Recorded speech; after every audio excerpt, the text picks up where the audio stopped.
use app. It's easy to find, download, and use on your phone. It's very easy to navigate. But we're going to be in Matthew chapter 24. And the sermon title this morning is Ready and Waiting. Can somebody say ready and waiting? Ready and waiting. I know it annoys some of you guys when I ask you to say it after me. If you don't like to, you don't have to. We don't have like repeat police. Did you say it? I didn't hear you say it. But I like to say it because it helps me know you're listening, and it emphasizes the point. So feel free to play along. Ready and waiting.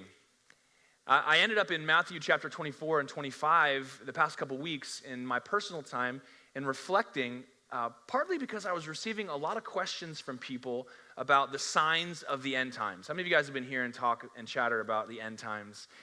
Yeah, quite a bit of us. So it's on people's minds. In the worship team before first service, we were praying, and even one of our musicians was like, have you noticed how odd the sky has looked?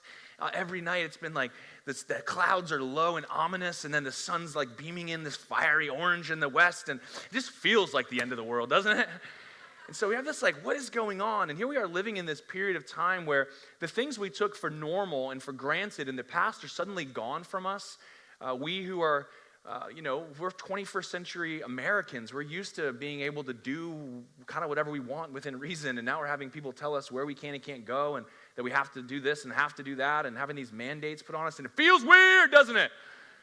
So a lot of people are asking, is this it? And so I was just brushing up on my eschatology, and I was looking into chapter 24 and 25 for a specific answer to a specific question, but what I found as I read these two chapters together, and the two of those chapters make up one short sermon from Jesus given to his closest disciples, what I found in those two chapters was less about the details of the answers to the questions I was looking for, and I started to connect with this very pastoral heart that Jesus had for his disciples and for all followers. I started to experience the heart of Jesus for people enduring very unnerving and unsettling circumstances, people who are going to face serious pain and suffering and loss. And he has this very deep compassion and desire to see every single person made in the image of God who he loves and died to save, to achieve and find their way all the way to the home he has created for them in a new heaven and a new earth, in a new age, that all of this is kind of converging towards. And it's very easy for us to get the details surrounding the playing out of that saga wrong. And in fact, there's a lot of misinformation, especially in the Christian church as it comes to eschatology, a lot of disagreement, a lot of dogmatism, and where you end up with something wrong, you miss the point. And the point of these two chapters is not to unsettle, and yet I find that so much of the content there does just that. The point of these two chapters is actually to comfort and console, to give hope and strength and endurance. And when read in the proper fashion and understood rightly, that is the outcome. In fact, the goal of these two chapters is that every follower of Jesus would find themselves in whatever age, in whatever circumstances, in whatever opposition, whatever unnerving reality that they're experiencing, that they would be ready and waiting for the imminent return of Jesus. And that's what we're supposed to be as Christians. We're supposed to be ready and waiting. It reminded me of a surf trip I took. Actually, a good friend of mine. We're very close friends now, but when we first met, we kind of hit it off real fast. And we both grew up surfers, about the same age, from the same area. And our personalities clicked, and we started hanging out a little bit. Well, just shortly into our friendship, he invited me to go on a surf trip to Costa Rica, which is like my favorite thing to do ever. And so we made plans, and to save money, we got the red-eye flights there and back. And so we were leaving at like 4 a.m. And so he was picking me up, drive to the airport. And so on this first trip, I don't know what happened, because I love to travel. I'm always well prepared. I got all my stuff packed, my board's packed, my stuff's ready to go.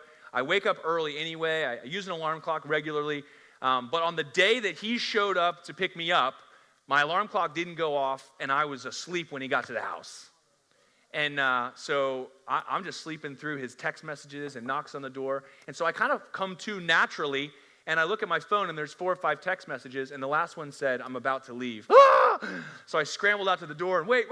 And, within 3 to 5 minutes, I did the man getting ready thing, baseball cap, toothbrush hanging out of the mouth, no coffee. It was a bad ride to the airport.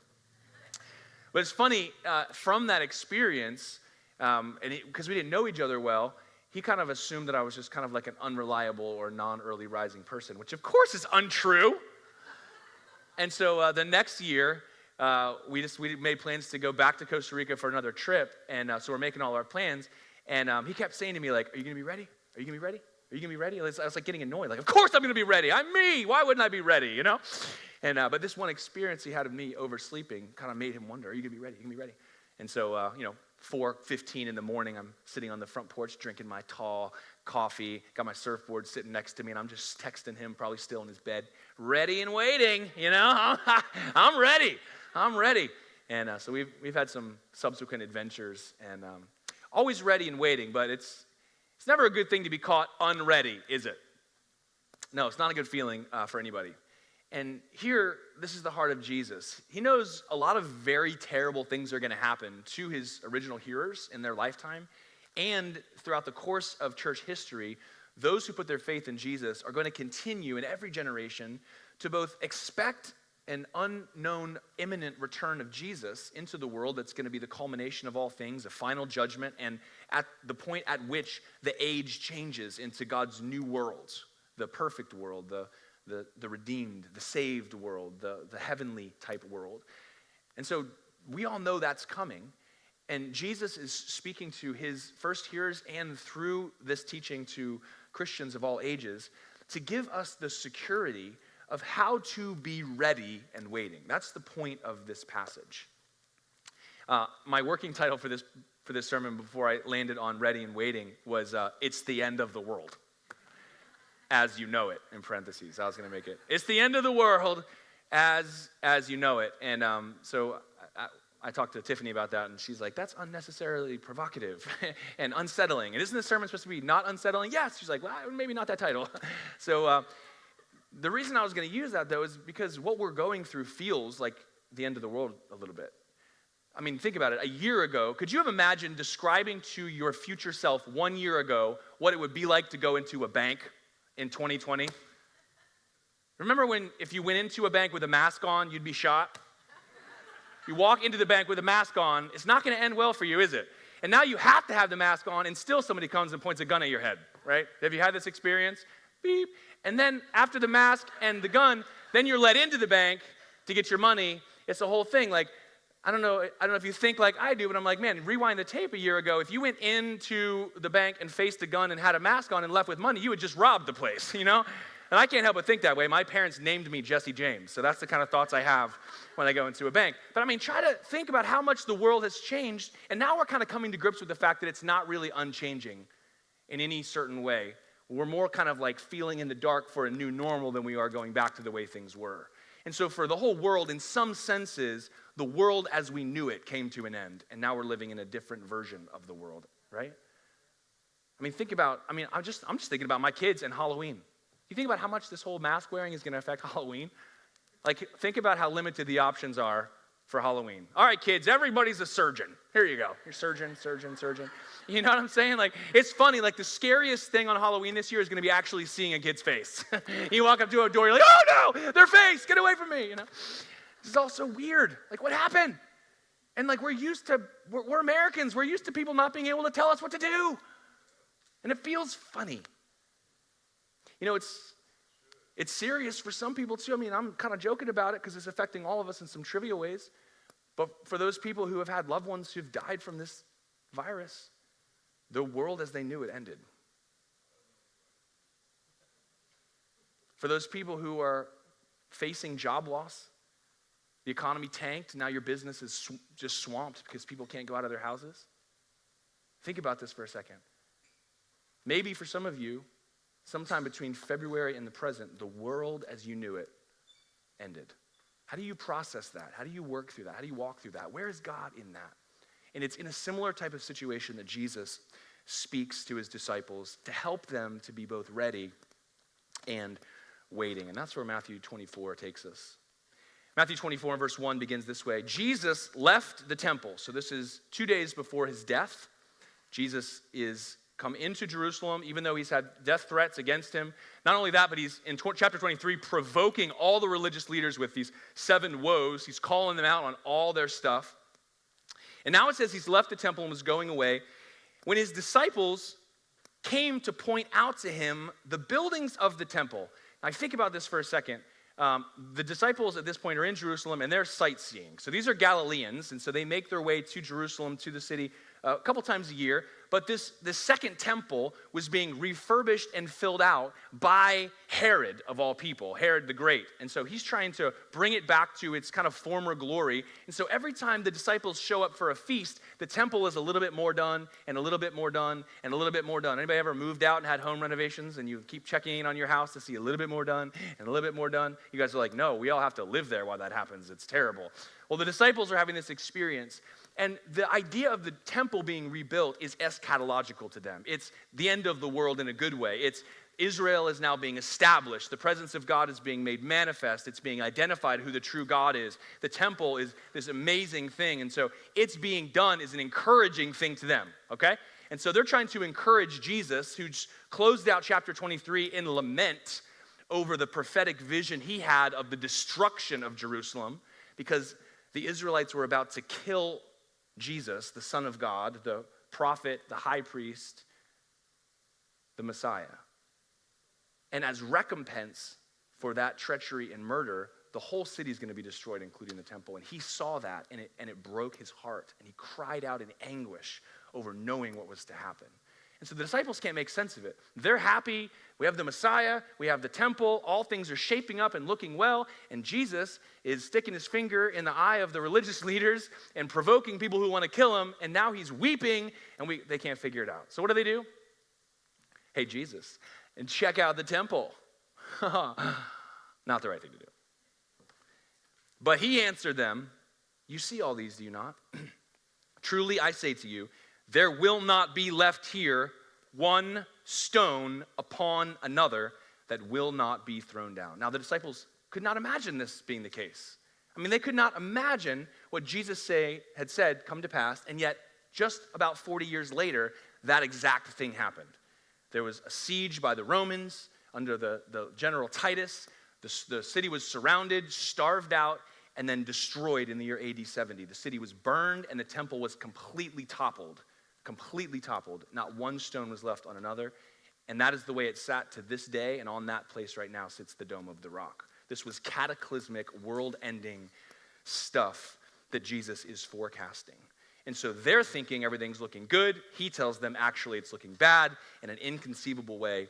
And so in verse 3, he moves to the Mount of Olives, and the disciples, the small group, maybe 3 or 4 or 12, or maybe a slightly larger group, came to him privately saying, tell us when. Somebody say when. When will these things be? This is the human preoccupation. Do you know it? All the questions that I've been getting are, is it now? Is it now? Is it now? Is it now? Is it now? All the questions I'm getting about the end times sound like my children on the road to vacation. Are we there yet? Are we there yet? Are we there yet? How close are we now? Are we halfway there? Are we there? Are we going to stop? Are we going to stop? Are we going to get there? Are we there? Are we there? When? It's dizzying, isn't it? As a parent, do you try to make plans in front of your older kids? I don't know if your kids are like this too, but as soon as we start talking about the thing we're going to do, they're like, well, how about this? And what about this? And who gets to sit in the front? That's a big thing right now. So it's all about when. And it's about when so that we can make plans and be ready, isn't it? We all are preoccupied with when. We want to have our ducks in a row and have our stuff in order. We need to know when. And this is obviously the human preoccupation. Now, the frustrating thing is that Jesus here is going to tell us how to be ready in the waiting. But he's not going to tell us when. And yet that's the preoccupation. So they ask him, tell us when these things will be, and what will be the sign of 2 things. 1, your coming, and 2, the end of the age, which they saw as synonymous, and yet they couldn't have conceived the coming of Jesus the way we do. We who of the Christian tradition, if you grew up reading the Bible, we're expecting Jesus to emerge victorious from the heavens as this powerful resurrected king who's human and yet has these magical abilities, mystical powers, and spiritual, supernatural kind of stuff about him. And so we're looking to the second coming with those kind of concepts in our mind if we grew up in church. But that's not the way the disciples were thinking. They're thinking very much like Jesus is now the king of Israel in Jerusalem in a physical form. So his coming is really about his appearing. It's about his inauguration more than it is about his return, because they did not understand his death and resurrection. And so they're asking about, when are you going to become king? When does the new age begin where all things are going to be fulfilled, and what are the signs to those things? And here the pastoral heart of Jesus kicks in. Watch what he begins to say in verse 4. He says, "And Jesus answered them, 'See that no one leads you astray.'" Danger number one. People are going to try to get you off course. This is the heart of Jesus, the Good Shepherd. He does not want people lost. "For many will come in my name, saying, 'I am the Christ,' and they will lead many astray. And you will hear of wars and rumors of wars. See that you are not alarmed, for this must take place. But the end is not yet. For nation will rise against nation, and kingdom against kingdom, and there will be famines and earthquakes in various places. But all these are but the beginning of the birth pains." You see, unfortunately, in our particular era and geography, this verse and these words have come to mean nearly the exact opposite of what Jesus is trying to communicate. I don't know if you've felt this or not, but the idea of there being wars happening, increased wars, increased volatility, makes people, at least before this whole COVID pandemic, to go, is this the end? When there's earthquakes of great intensity or frequency or in new areas, people say, this could be a sign of the end. Do you guys remember the 1987 REM song, "It's the End of the World as We Know It"? Anybody remember that song? Remember how it starts? That's great, an earthquake, right? It starts with an earthquake. Birds and snakes and airplanes. Lenny Bruce is not afraid. I don't even know who that is. I don't know why he's not afraid. Should be. It's the end of the world, you know? It's earthquakes, it's wars. People see that as being the signs of the times, but what Jesus is saying, the words here he's saying is, those things have been happening from the beginning of recorded history, and they will continue to happen because that's just part of the world we live in. That's going to happen. Don't let that freak you out. That's not the end. He's saying it's not the end. He's not saying that's the sign of the end. He's saying that's not the end. That's just normal. And the illustration he used is easily contorted, but he talks about being birth pains. He says they're not the birth. It's not the giving of the new thing, the new age. It's just the fact that it's starting. How many of you guys remember the birth of your first kid? Remember when you're young, naive, excited parents? We waited for 7 years to have our first daughter, and so we've been waiting a long time. Those 9 months of gestation seemed like an eternity, and the moment from the time Evie was born to now feels like 8 minutes. So I don't know how that works, but so we went 9 months waiting for Evie, and of course we're reading all the books and we're learning all the things. And I'll never forget the night before Evie was born, the day before her actual due date. Tiffany wakes up in the middle of the night and she's feeling the contractions, and about 5 a.m, she wakes me up and tells me, "Oh, I'm having contractions, today's the day." So we do the things they tell you to do. We're walking, we walk like for hours, we're walking, trying to induce labor, and then the contractions start to intensify, and so we take her to the hospital 3 or 4 in the afternoon, and we get in there, and they have to check you in, and put the thing in blood, and they're pulling and testing and taping and all the whole thing, and she's annoyed, and then they come in and they come in and they're like, oh honey, you're not having a baby today. This is just the beginning, and they're all condescending, like we know what we're doing, like they do 1,000 of these, a year, and this is like our first one, so be nice. So we go home, and then everything gets worse and worse and worse and worse and worse, and more intense and more close together. And then we go in at like 11 thinking it's got to be any second now, and Genevieve wasn't born until 5 the next morning. So here we have this like 24-hour sleepless, laborious, painful experience of unknowing. The idea here, though, is not that it's like birth pains, then labor, then baby, but boom. No, it's like the birth pains you're just getting started. Like this is not how this works. Jesus is actually playing off the idea that it's not happening yet. He's saying, yes, the world is pregnant with destiny. The world is going to give birth to something new.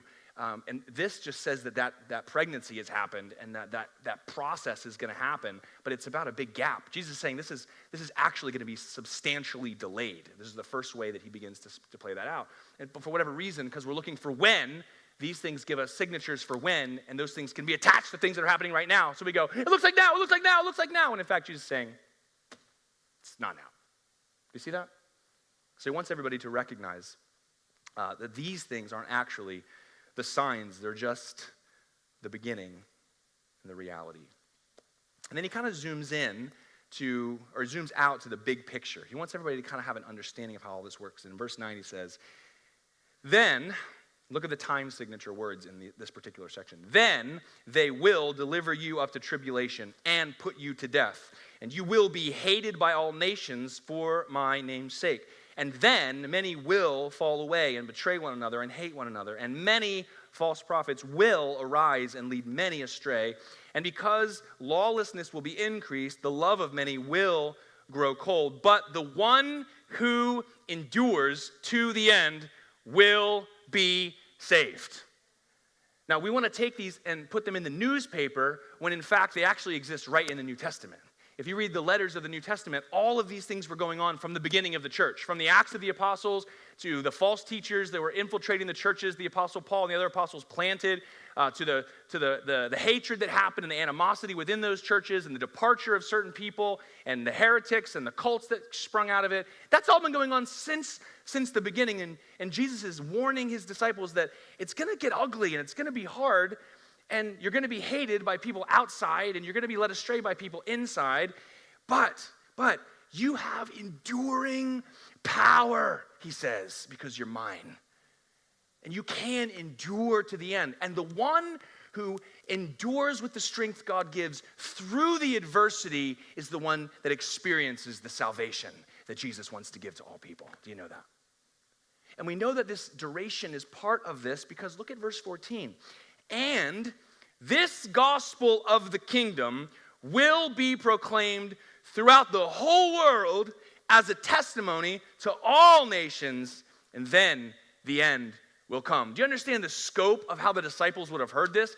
Jesus is saying the thing we've been talking about in Judea, the good news about God with us, the God-man Jesus Christ, the forever King of Israel, the prophesied Messiah, that good news is got to go to everyone.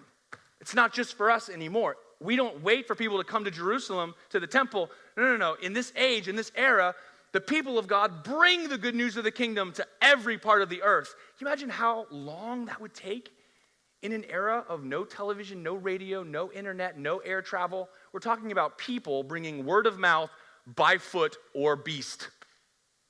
Think of the scope of the delay that Jesus is helping his disciples to understand. There's a big part of the next step of this process. It's going to take a while. So get comfortable with this isn't happening right now. Do you see that?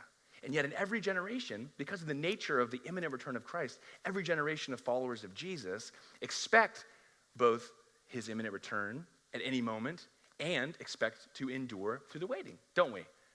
And so it's not unusual to think that every generation of Christians would look to the world around them and go, is that it? Is that it? Is that it? Is that it? And of course, we know that in every generation, there will be things that appear to be those kinds of signs. But Jesus wants everybody to know that his appearing, the final judgment, will be substantially delayed because the gospel's got to go forward. Now he's going to zoom into a very specific event that's very unsettling. Like the unsettling events that we're all experiencing right now, this would have been even more so. This is like the world as you know it is over. So in verse 15, he says, with all these things being true, this big time scale and all the stuff you're going to face, so when you see, and he says a specific thing, the abomination of desolation. That's both confusing and fun to say. The abomination of desolation. If you've grown up in church, you may be familiar with that phrase. That is taken from the book of Daniel, and it is the idea that some abomination, some terrible thing in the sight of God takes place somewhere that brings desolation to that place. Now, Daniel prophesied in the Old Testament, and his prophecy was then fulfilled very specifically in world history by a ruler turned emperor named Antiochus Epiphanes. I don't know if you guys are like history buffs or you care about this stuff at all, but Antiochus attacked Jerusalem 150 years before this happened, sacked the city, burned a bunch of stuff, and then he started slaughtering pigs in the temple twice daily to replace the Israel's sacrificial system as a way of sticking it to them. Pigs were unclean, and so he's slicing up pigs in the temple. That was the abomination of desolation, and Matthew's Jewish readers would have made an instant connection to that event and what Jesus is forecasting is going to happen within their generation. Now, this stuff may not matter to you. In Luke's and Mark's accounts, they don't mention that because their Gentile audience wouldn't have understood those things anyway. In fact, they say, hey, the whole city's going to be surrounded by soldiers. That's what it's going to look like. So they make it very clear for us. The problem here is that Jesus begins to then tell those people something very specific. He says, the abomination spoken of by the prophet Daniel, standing in the holy place, then let those who are in Judea, specific place, specific time, flee to the mountains. Let the one who is on the housetop not go down to take what is his, and let the one who is in the field not turn back to take his cloak. Think about that. Have you guys ever driven over a bridge and imagined what it would be like if you drove off of it? So can we just get real for a second? Anybody have those terrible, nightmarish, imaginations? Okay, I do. And I did this week. We were coming back from south of Florida, on a route I've never been, and we're driving over this bridge, and it did that thing where you're on the bridge, and I don't know if it's all the cars are hitting the little tat, tat, tat, the same, but the bridge started to bounce. Could you feel the bounce in the bridge? You ever felt that?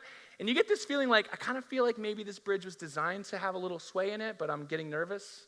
And I'm really hoping the bridge people are doing a good job because I'm wondering if they are. And that gave way to I have all four of our beautiful children, my wife's driving, all of our most valuable possessions are packed into this van, and everybody's kind of squeezed in there with pillows and blankets and cords from DVD players to keep them quiet, and it's like a whole spiderweb mess back there. And then I'm imagining if we just go spilling over the edge of this bridge, what do you do? And of course, all you do is immediately unbuckle and rescue the children, starting with the ones that can't swim, right? Right? Can you guys join my horrific nightmare for 1 second? Give me some affirmation that I'm a good dad. That's what I'm looking for here. Woo! All right. So you don't think about your iPhone. You don't think about your computer in the back. You don't think about all your favorite clothes that you brought on vacation. You don't think about any of those things at all. All you're thinking about is get the kids to safety. This is the idea Jesus is getting. He's saying this is going to be so bad that when you see it, run for your life. Don't grab your jacket. Don't get your stuff. Just get the kids and get out to the mountains. He's talking about a very specific event that will happen at a very specific time and a time that he does not know. Look, he says in verse 19, alas for women who are pregnant and for those who are nursing infants in those days. So it's talking years out. Turns out to be 40 years. Pray that your flight may not be in winter or on a Sabbath. He's like, I don't even know what season it's going to be in, what day of the week. He's like, I got nothing. All I know is it's coming.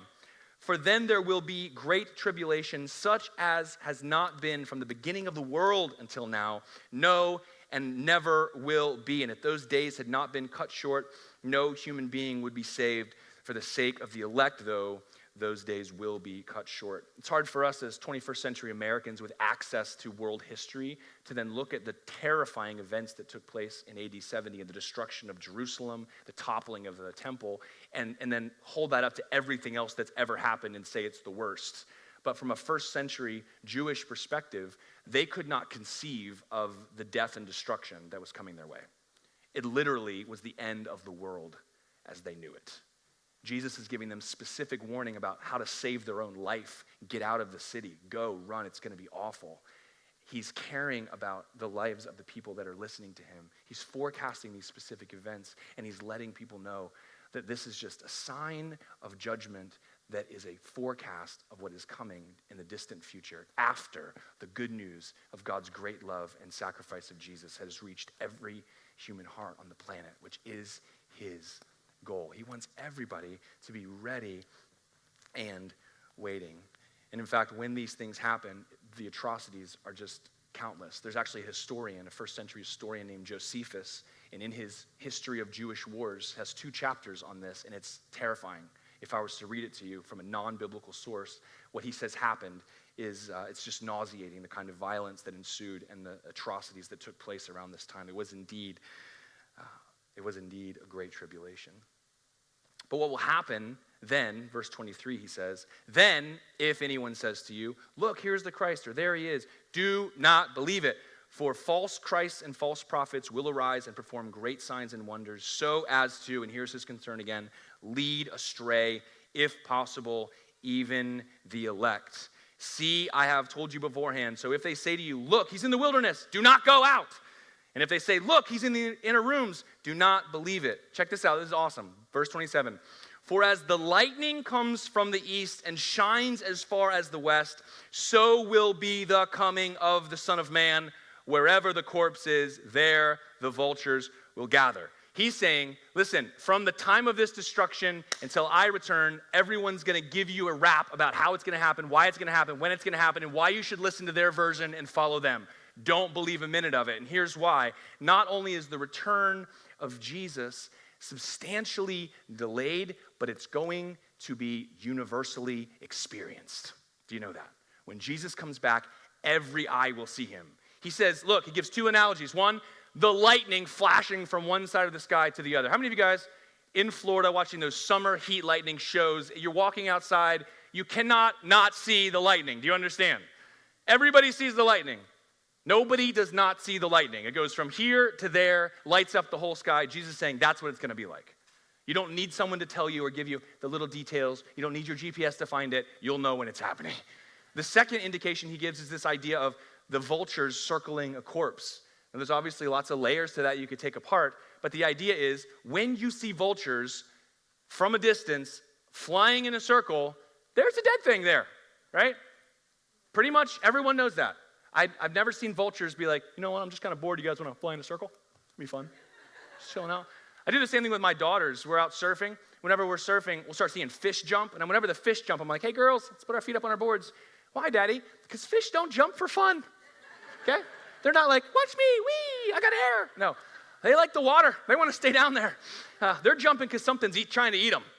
So we don't want that thing to mistake our toes for that fish, so we're just going to wait, okay? So Jesus says, look, everyone's going to see it. And so it's going to be universally experienced. And so when it comes, you won't miss it. And when it comes, everyone's going to experience it together. And in the meantime, what he wants for us is to be so secure in our understanding, in his heart, in our direction, that we all, in every generation, are both awaiting the imminent return of Christ, but we are ready and waiting. Ready and waiting. You know, it's funny. All of us are waiting. There's no getting around the waiting. Do you know that? It's part of the human experience is that you're all going to wait. Nobody gets to there any sooner than anybody else. You're all going to wait. The question is, will you be ready? Some of you dads can relate to my experience. So we have 4 small children, and on regular intervals, every week or so, I try to get Tiffany to leave the house for her own mental wellness. And so I'll send her out, and I found that she was reluctant to leave, and then she told me why. The reason she's reluctant to leave is because she's concerned what the condition of our home will be upon her return.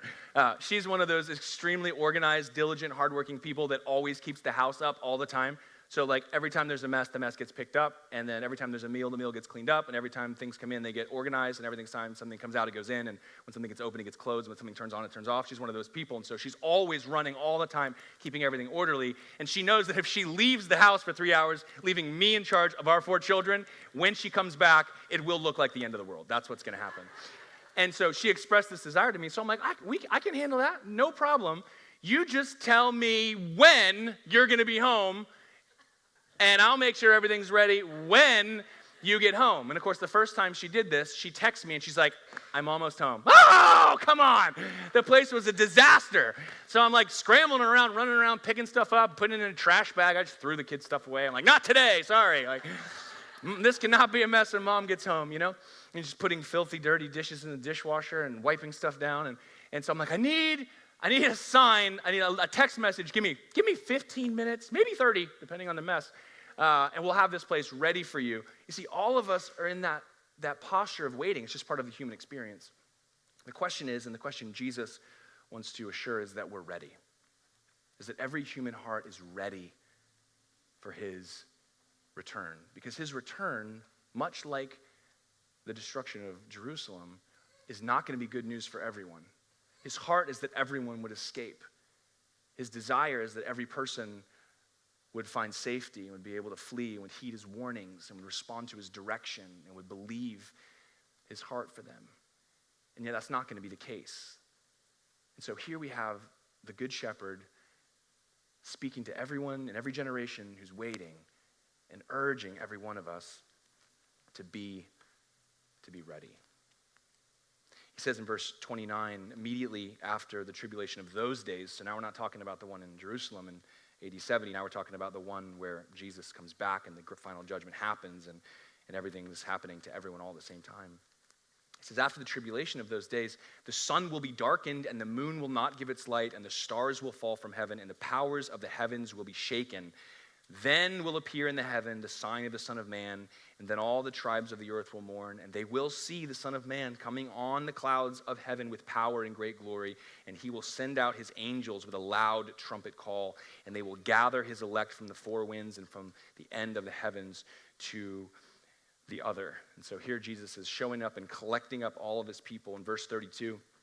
From the fig tree, learn its lesson. As soon as its branch becomes tender and puts out leaves, you know summer is near. So also, when you see these things, you know that he is near at the very gate. So here's your sign. Here's your text message. But by the time you get the message, it's too late. It's too late to go straightening up, to go cleaning up, to go getting everything ready. No, he's saying, this is what it looks like, but I'm here at this point. And then the most important part of this teaching that every one of us needs to hold on to, verse 36. But concerning that day and hour, now he's answering the direct question. No one knows. Can everybody say no one knows? Do you know? No, you don't. Do I know? No, I don't. Do they know? No, they don't. You know why? Because no one knows. No one knows. Not even Jesus. Jesus says, I'm not even privy. I'm just like, this is an A-B conversation, and I saw my way out of it. You know, he says, I don't know. I don't know when it's going to happen. God's got a plan, and God's got a purpose. No one knows, not even the angels in heaven, nor the Son, but the Father only. For as were the days of Noah, so will be the coming of the Son of Man. For as in those days before the flood, they were eating and drinking, marrying, given in marriage, until the day that Noah entered the ark. And they were unaware. Somebody say unaware. Unaware. This is another word for not ready. Nobody else had an umbrella or a boat on the day that the rain commenced and the flood began. They were unaware, they were unready until the flood came and swept them all away. So will be the coming of the Son of Man. Listen, a judgment day is coming for humanity, and God has done everything in Jesus so that no one would have to perish, but that everyone could experience the free gift of eternal life. Do you know that? You're getting the warnings of Jesus to his people to say, you're going to have to wait, but I want you to be ready. It's going to be bad, but I'm going to be present. You're going to endure. You're going to experience salvation. The birth will come. The baby will be born. The new age, your destiny, all good things. It's going to happen. It's not going to be easy, but he's given us everything we know so that we might be ready and waiting. And I wonder how many of us are. I wonder how many of us are more preoccupied with when than with being ready. I used to, before I was a pastor, I was a construction worker. I ran stucco mud, mostly mixing it.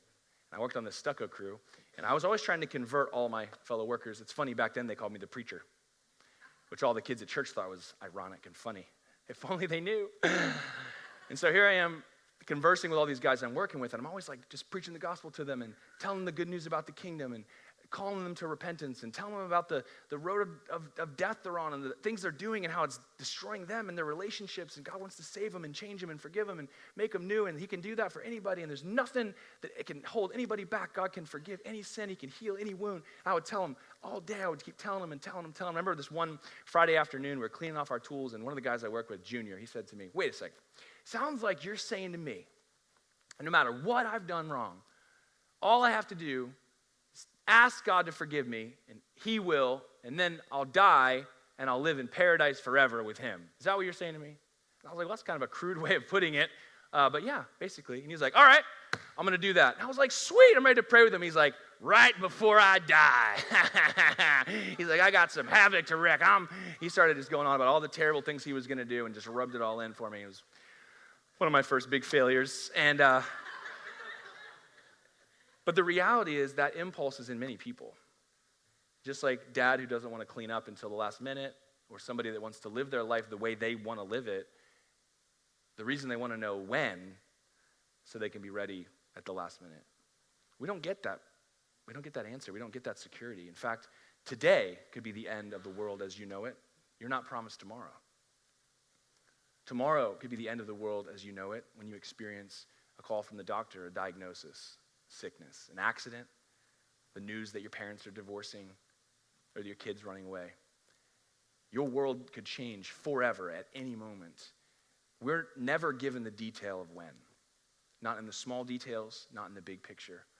But Jesus gives us the clarity to know what, so that we might move towards him in faith and be among those who are ready and who are waiting.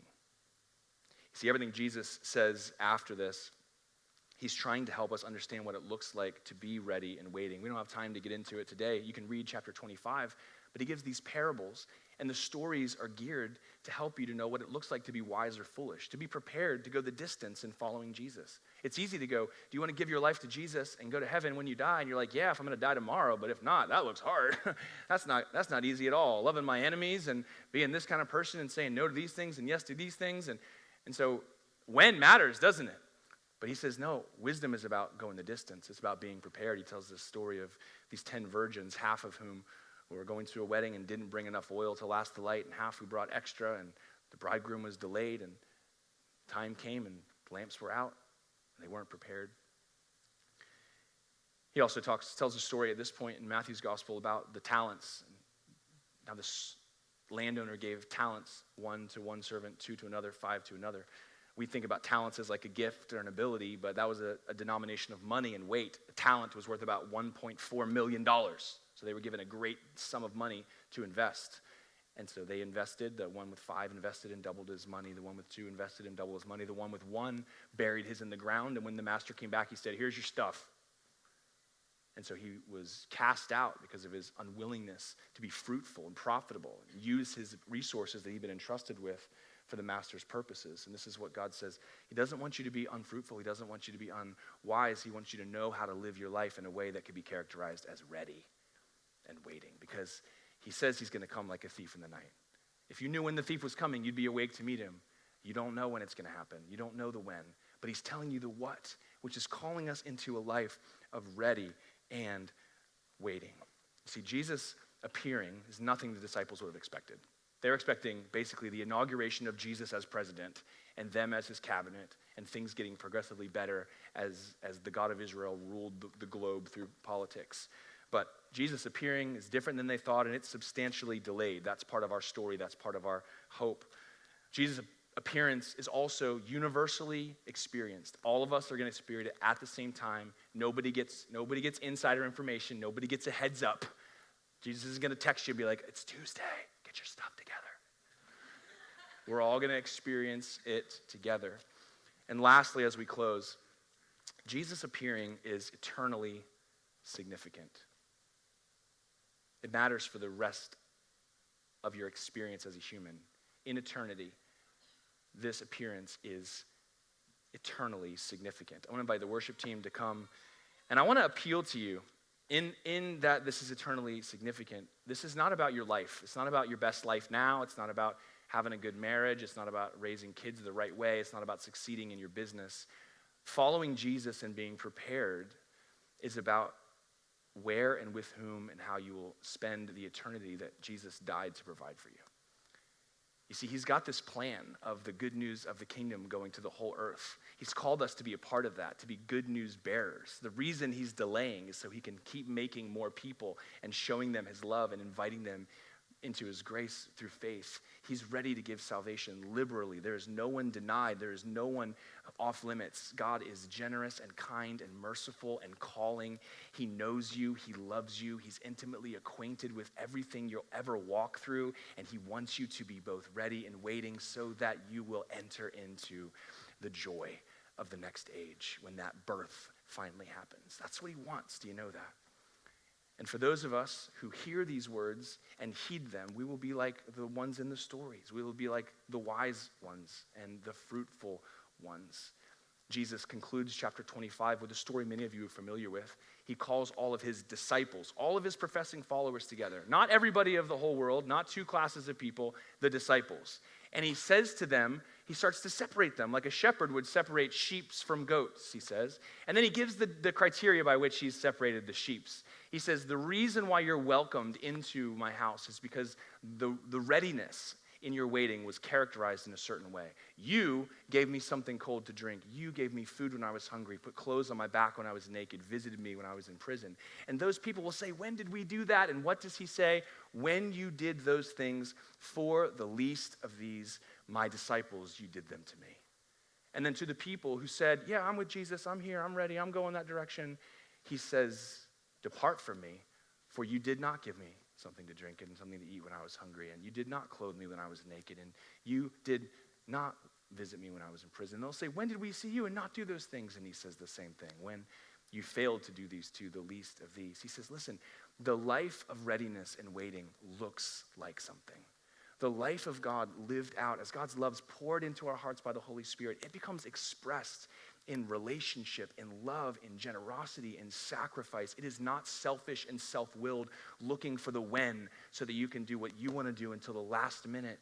And that judgment, when it comes, will be eternally significant. And so I don't know the heart condition of every person. There's no way that I could. But I just want to appeal to you to be real with yourself and with God in this moment. To ask yourself, are you ready? We're all waiting. The question is, are you ready? Will you be found ready? When Jesus appears suddenly without notice, will he find you doing the very things that he's called you to do, demonstrating the very love that he's demonstrated to the world, bringing the good news that he has commissioned us to bring? For those will be the people who are welcomed into the finality of his salvation that never ends, who experience the gift of that eternal security and walk in that newness of life. Listen, we get that reality of that in our faith today. We get to walk with God and know that he is for us and he will never leave us. We get to rest in his love and his sacrifice. He's done all the heavy lifting for us. But there's something about us being ready and waiting. And as we live in this calamitous world that appears to be changing by the minute, the pastoral shepherding heart of Jesus is calling you to consider, are you ready? Are you waiting? Are you waiting and ready and hungry? And what will he find you being and believing and doing when he suddenly appears? This Wednesday, we're hosting baptisms at the beach, Lord willing, and the weather permits. And this is a great opportunity for those of you who have not yet put your faith in Jesus and gone through the waters of baptism to make a public profession, to say, I'm going to follow Jesus, and I'm going to do it with you guys. And we would love for you to be a part of that. The worship team is going to pray as we close. Our teams are here to pray with you if anyone has any need of prayer. But I want to just ask you to take this moment as you reflect and have this conversation with God to ask yourself, I'm waiting, but am I ready? God, I pray for all those in my presence and in my hearing at this point in time and whenever else. Lord, I pray by your Holy Spirit in this moment that you would begin to speak. God, I pray for those who have been ready and waiting for a long time, that you would secure them in their faith, encourage them with your soft and quiet voice. I know you, I love you, I see you, you're doing well. God, for those who are unnecessarily disturbed, God, I pray that you would remind them, that you would speak to them to say, you are mine. I have saved you, I have called you, you are walking, I see you.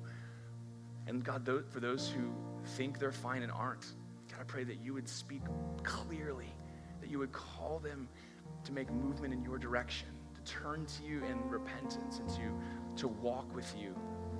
Lord, to be in this place of ready and waiting. God, only you can see that and only you can speak that. So we invite you now.